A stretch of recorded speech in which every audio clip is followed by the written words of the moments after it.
Dia 9 de agosto de 2024, Paulo Ricardo Paulo. Se o senhor ou a senhora ainda não é inscrito no nosso canal, por favor, aproveite o card situado na parte inferior, inscrevam-se no canal. Se já é inscrito, não esqueça de dar seu like, de compartilhar, de comentar. Muito obrigado pelo apoio.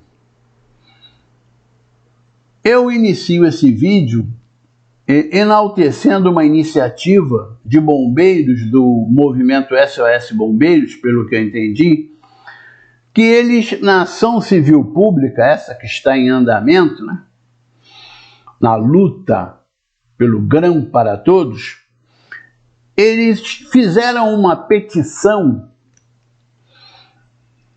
Eu vou soletrar para facilitar a pesquisa no Google dos senhores e das senhoras. São duas palavras. A-M-I-C-U-C.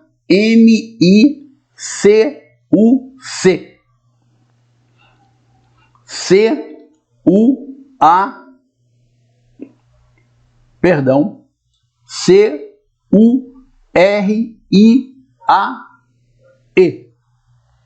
Essa é a expressão que, lendo em português, seria Amicus Curiae. Essa petição, ela tem o objetivo de ingressar na ação como especialistas no assunto. Que assunto? A legislação remuneratória da Polícia Militar. Então, os bombeiros estão se oferecendo como especialistas para que possa haver uma solução mais acertada. Isso pode ser feito dessa forma, através de uma petição, mas o próprio juiz, ele pode solicitar a presença nos autos de especialistas em determinados assuntos para melhor tomar a sua decisão. Então nós temos que louvar a iniciativa desse grupo de bombeiros e torcer para que tudo dê certo e que eles possam esclarecer. A petição está circulando nos grupos de Zap. Eu tenho certeza que os nossos bacharéis em direito, os nossos advogados que possuem canais no YouTube deverão comentar com detalhes essa petição. Mas, mais uma vez, parabenizo pela iniciativa. Eu tenho falado, eu sou recorrente nesse termo, que quando eu entrei na Polícia Militar do Estado do Rio de Janeiro em 1976, ela tinha muitos problemas, não resta a menor dúvida. Agora, como eu convivi esse tempo todo, eu vi que a partir do momento que a interferência política entrou nos quartéis, vários valores institucionais começaram a ser destruídos. E essa interferência, infelizmente, não sofreu resistência. Por quê?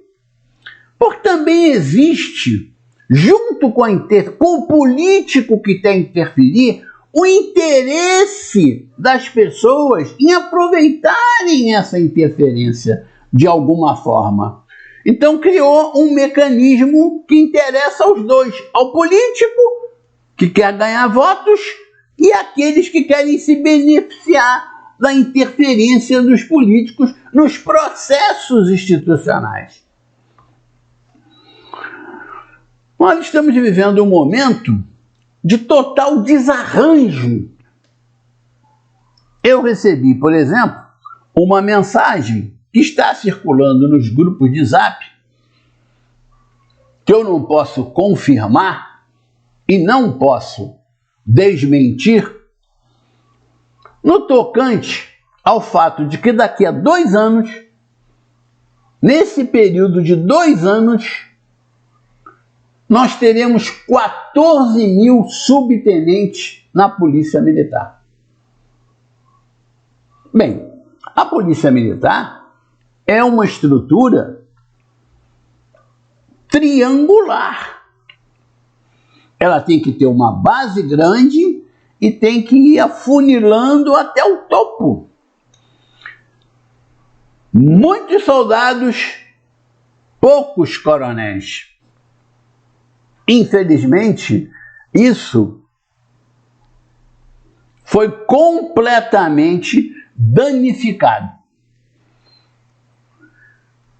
Se uma instituição tem 14 mil subtenentes, quantos primeiros sargentos ela tem que ter?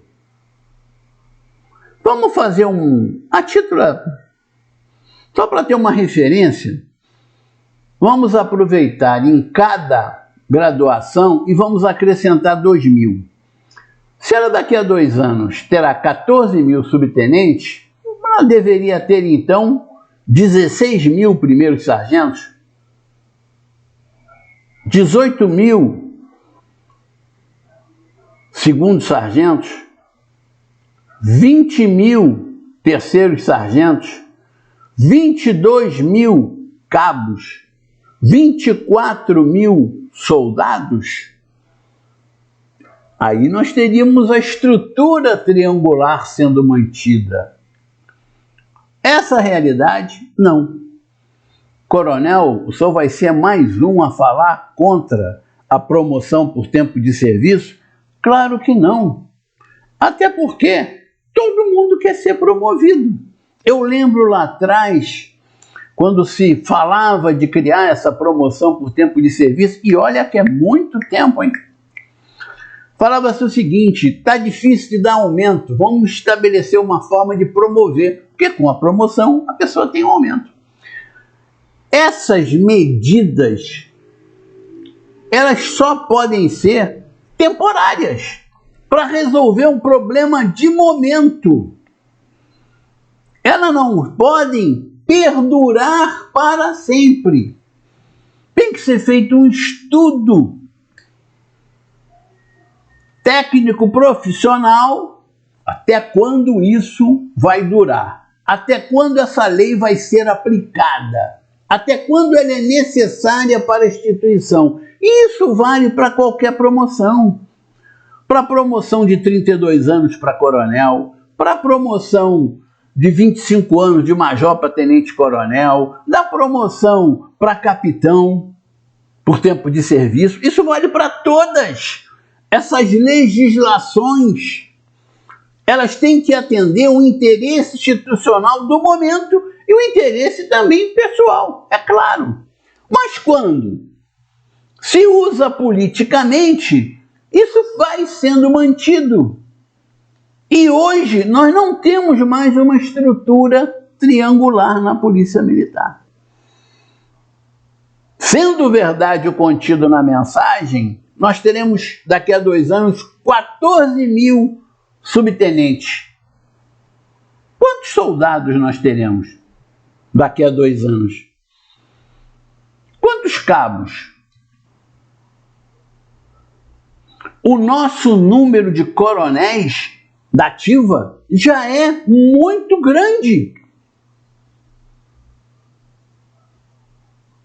Porque em determinado momento, além de se aumentar o número de funções blindadas, que é quando o coronel atinge 6 anos no posto, mas não precisa ir embora,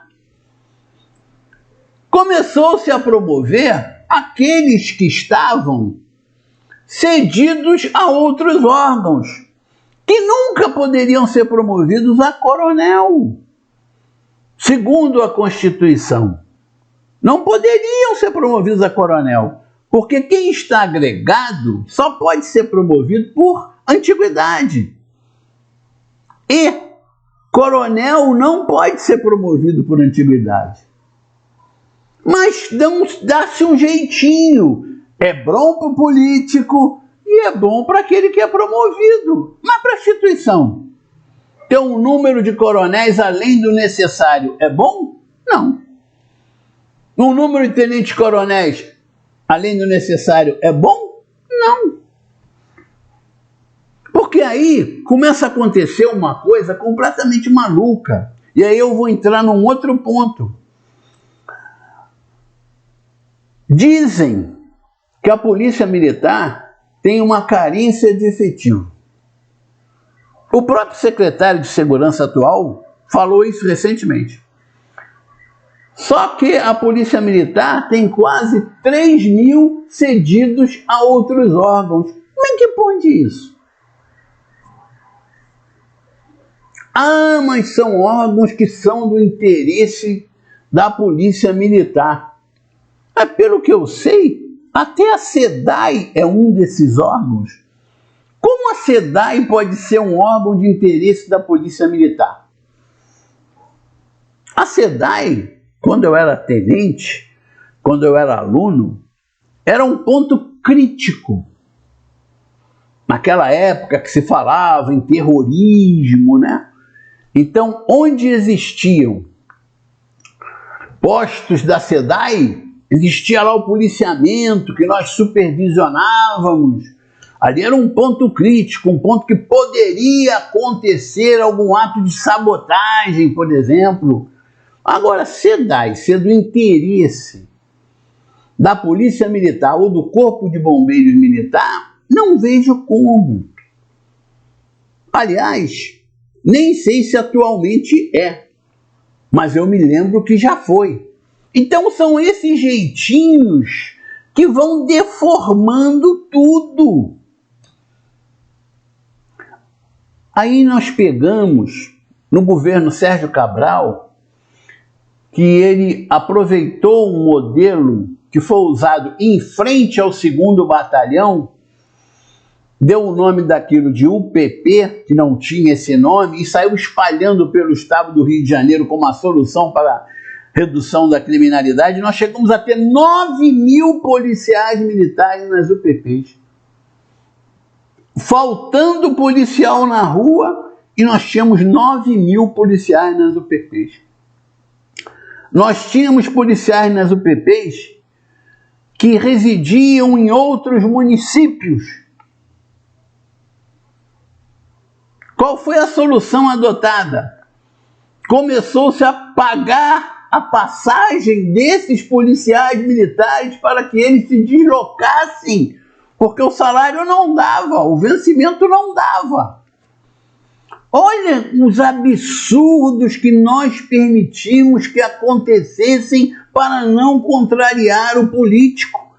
Faltava policiamento na rua, escalávamos lá policiais, sofriam muito, que eles eram de outros municípios, tiveram que melhorar a escala deles passou a ser diferenciada.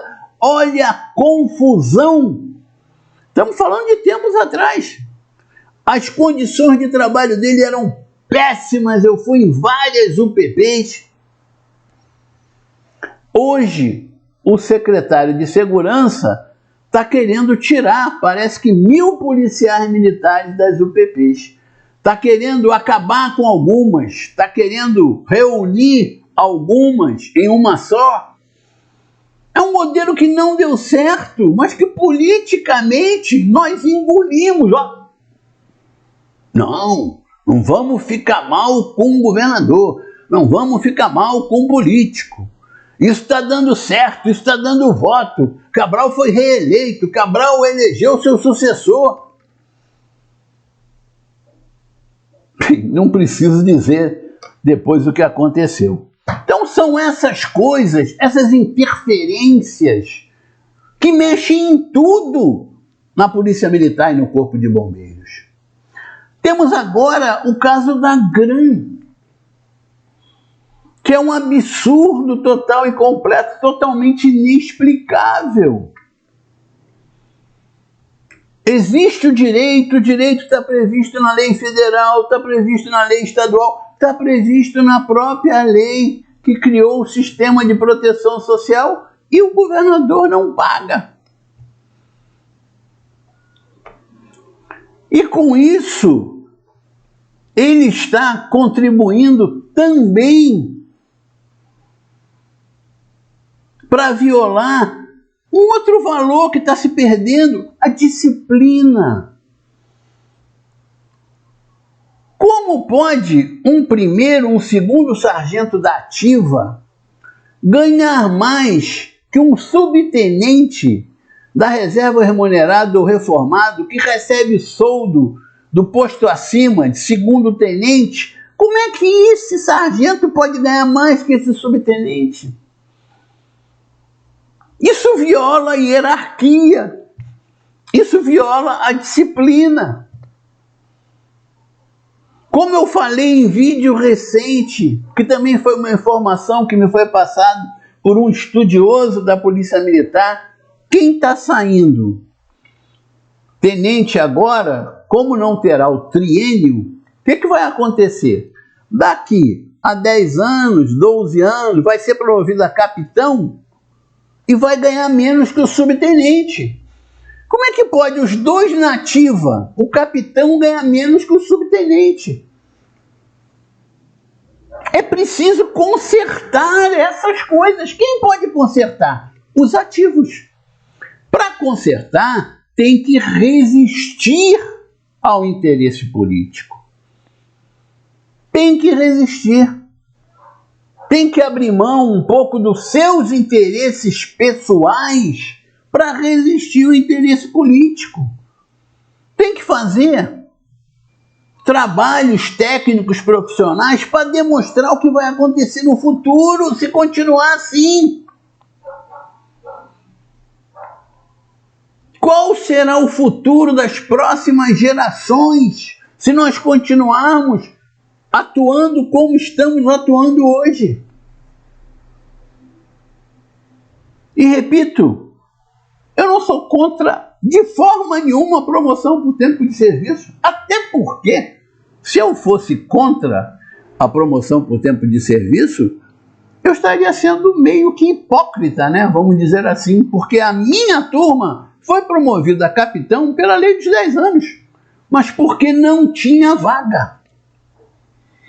A fusão trouxe um problema muito sério para a promoção dos oficiais.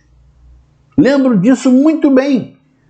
Tiveram que criar leis especiais para que fossem promovidos. Quando eu saí aspirante no dia 1º de dezembro de 1978, os meus veteranos que saíram aspirantes em 1º de dezembro de 1976 ainda eram aspirantes. Ao invés dos 6 meses previstos, eles estavam esse tempo todo como aspirantes. Por que eu não peguei eles? 2 turmas de aspirantes. Por que eu não peguei essas 2 turmas de aspirantes no batalhão quando me apresentei? Porque alterou-se a legislação e eles foram promovidos e a minha turma pegou um mês de férias. Nós nos apresentamos no final de janeiro e eles foram promovidos no final de dezembro. Então era um momento totalmente confuso. Não pode, tanto tempo depois, nós termos permitido que a coisa fosse piorando de tal forma como está agora. Em termos de promoção, em termos de sistema remuneratório. Isso tem que ser consertado.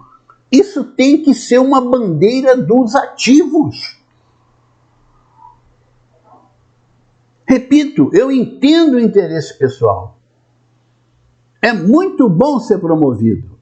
É muito bom ganhar mais porque foi promovido. Mas nós temos que nos preocupar em ganhar bem. Não importa. Aliás, essa era uma preocupação que nós tínhamos. Nós conversávamos muito sobre isso na Polícia Militar.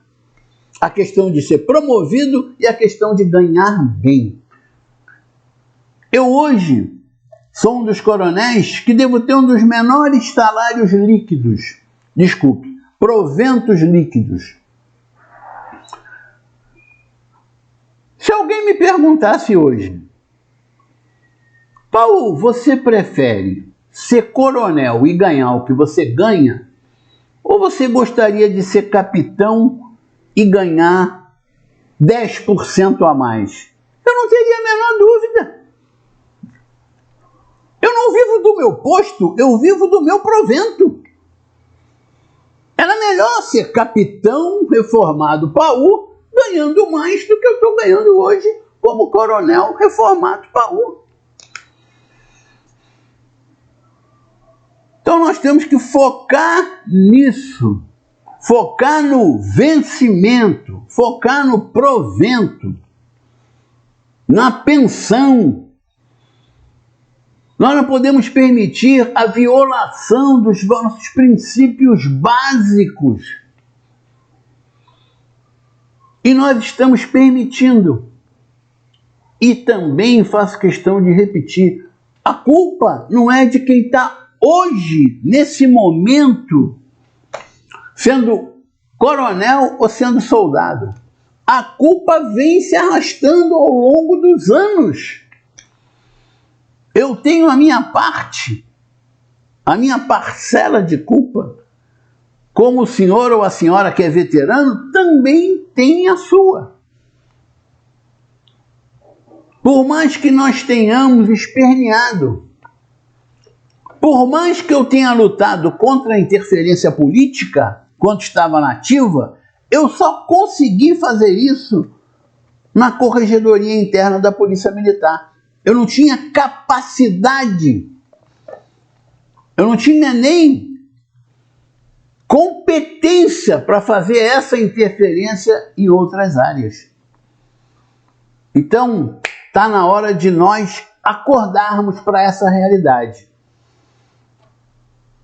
As promoções vão de mal a pior, o sistema remuneratório está todo bagunçado, com isso estamos levando junto a hierarquia e a disciplina. Se está ruim para os veteranos, sequelados e pensionistas de hoje, no futuro estará muito ruim para os ativos, para os futuros veteranos, futuros sequelados, futuras pensionistas. Eu não tenho a menor dúvida disso. O mal só cresce, infelizmente. Não estamos conseguindo puxar o freio de mão, opa!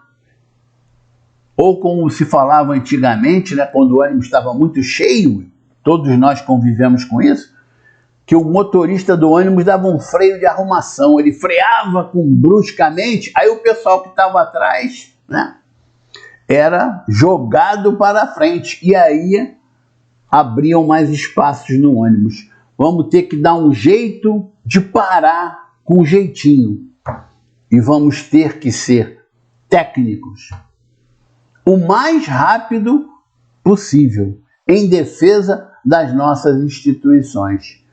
Grão para todos, pagamento da recomposição salarial, as 2 parcelas e do IPCA de 2023.